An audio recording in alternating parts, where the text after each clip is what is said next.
Well, one of the questions that we get on a regular basis through I'll Be Honest, emails that I receive and phone calls, people are constantly wondering what to do if they don't have a good church where they are. Many times they're calling to ask if we know of a good church where they are, or they're asking the question, what do? I don't know about any good churches. And basically, I think you have 5 options, at least the way I've thought through this thing. The first thing is you can do nothing. And if you're in a situation where you don't believe you have a good church, if you do nothing and you're not in a church at all, that seems to be contrary to Hebrews 10:24 that says that we shouldn't forsake to meet together. So that's not a good option. If you actually do have a church, you just don't think it's a very good one, and you're trying to find a better one, and you don't do anything, then you basically are staying right where you are, and you have to give consideration to this. Why is the church you're in bad? Is it because there's sin allowed there? Is it because there's bad doctrine allowed there? And doing nothing about that, the Lord addresses those churches in Revelation chapter 2 and chapter 3 that allowed either bad practice or sin in the church, and he blamed the whole church. So doing nothing there doesn't seem like a good option either. So you can do that, but it doesn't seem that that's where you want to be. You don't want to stay there. So what would the second choice be? Well, the second thing that you can do is try to find a good church where you are. And maybe you say, well, I've already looked. Just because you've already looked doesn't mean there isn't one there. I think a couple things to keep in mind is this. One, you're not likely going to find John Piper preaching right down the street. And so it's really important, especially in light of all the preachers that are on the internet right now, that you're not setting the standard too high. You're looking for a truly biblical church, not necessarily for John Piper or John MacArthur. So you don't want to set the standard too high. The other thing I would say is this: pray. Really ask the Lord to show you where a church like this might be. If there's one there, the Lord knows it's there. And the Lord certainly wants his people functioning together in healthy churches. And so ask the Lord. Don't overlook this. Don't count this as a minor matter. In fact, a season of prayer and fasting might be very healthy in seeking the Lord for this. It's a very important part of your life. Seek the Lord. The other thing that I would say in trying to find a good church is use the tools that are out there. Like I'll Be Honest. I'll Be Honest has recommended church list. Johnny Farese, Farese.com, has a list of Reformed Baptist churches. 9 Marks, they have, I think they have a church listing. The Founders, Southern Baptist, they have church listings. You can call. If there's a preacher that you really like, you admire, you find profitable, call them. Call their church. You like John Piper? Call his church. Find out if they know of somebody, or somebody on their staff knows of somebody where you live. Use the resources that are out there.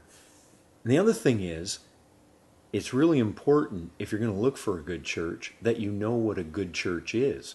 And what are you looking for if you're looking for a good church? The kind of things you'd want to be looking for is this: do they have a high view of the Bible? Really important. A high view of Christ. Do they practice church discipline? Are they evangelistic? It's really important. Do they pray? I mean, those are just some of the basic things that you really want to look for in a good church. So we have the first one. You can do nothing. You can look for a good church right where you are.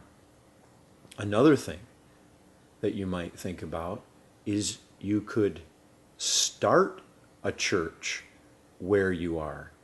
Now that one's intimidating to most people, because most people have the idea that, well, to have a church we have to have a pastor, and I'm not a pastor. Well, a lot of churches were started in the New Testament, in the book of Acts, without elders and deacons. That's how churches start many times. You could go into Acts 16. You could look at the church at Philippi. You had a few people converted. They began to meet together. Jesus says in Matthew 18, he speaks about 2 or 3 gathered together in his name. The truth is, you don't need buildings. You don't need pastors. You need your Bible and some God-fearing people, and you can begin to open up that word. You can sing together. You can pray together. You can start on a very small basis at first. And as far as starting a church, that's something that we really are very interested in. And if there's anybody out there that would like to start a church, it just seems really intimidating, please email us, give us a call. We'd love to help you in any way we can in trying to start something like that, if you would be minded to do that. So that would be the third thing.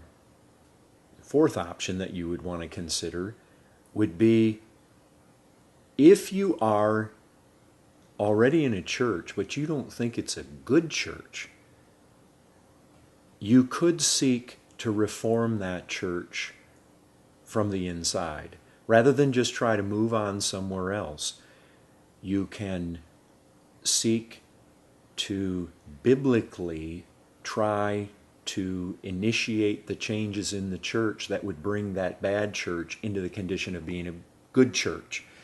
And it's true, there are bad churches and there are good churches. And typically what makes a church bad is because they have practices and teaching that aren't biblical. They don't line up with holiness. Sin is allowed, bad teaching is allowed, and the Bible tells us how to deal with sin in the church. Matthew 18, 1 Corinthians 5, 2 Thessalonians, there's a number of places that we see that how we are to deal with sin. And then we're told also how to deal with false teaching.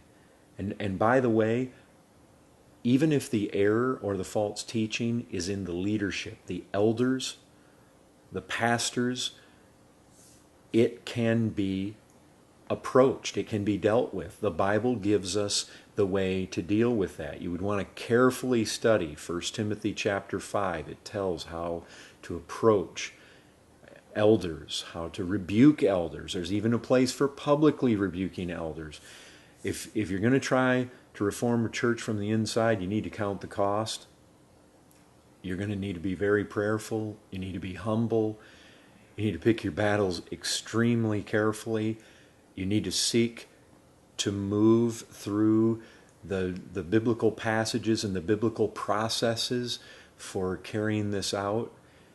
And it will not be an easy path, most likely, but that is definitely the fourth option. The fifth option is you can pack up and you can go to where a good church is. And again, just like seeking a good church where you are, if you pack up and move to where there is a good church, likewise, you need to know what a good church is. And so, just like I mentioned before, some of the characteristics of a good church, you definitely want to make sure those things are in place. And by the way, just because you like the preaching or the teaching of a certain church on the internet does not automatically mean that that is a good church, and that if you move there, you're going to find it everything you think that it is simply by their teaching on the internet. So make sure you find out about a church before you move there. Absolutely go visit it first. But those are the options. So basically, what you have is you can do nothing. You can seek a good church right where you are. You can seek to plant a church where you are. You can seek to reform a not so good church from the inside, or you can pack up and move to where a good church is. Those are the 5 options.